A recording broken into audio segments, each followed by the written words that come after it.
Assalamualaikum, it's me Mahad Malik and this is my official page. Do like and share my videos.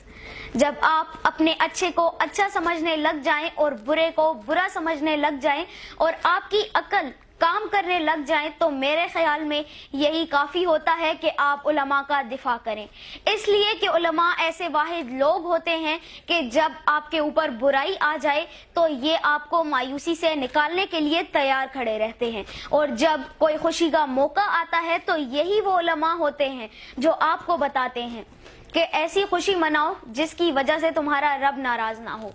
और ये उलमा ये तमाम के तमाम सर्विसेज बिल्कुल फ्री में करते हैं, कोई हमसे पैसे चार्ज नहीं किए जाते। हम इस दुनिया में लाखों रुपए लगाते हैं, लेकिन ये उलमा बगैर 1 रुपया लिए हमें बताते हैं कि हमें अपनी आखिरत कैसे संवारनी है।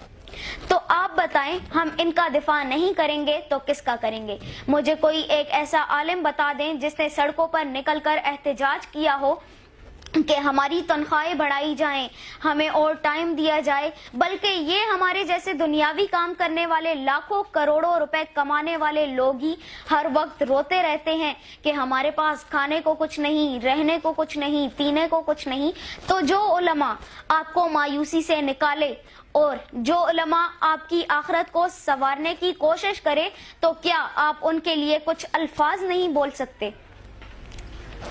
उलमा अंबिया के वारिस है। अगरचे हमारे दीन में उलमा की हैसियत सिर्फ एक कासिद और पहुंचाने वाले की है, मगर जिस तरह इसका फरीज शरीयत पहुंचा देना है, उसी तरह उम्मत की भी जिम्मेदारी है कि इनकी ताजीम और अदब बजा लाने में कोई कोताही ना करें और एक मुक्तदी और रहनुमा की जैसी कदर बजा लानी चाहिए।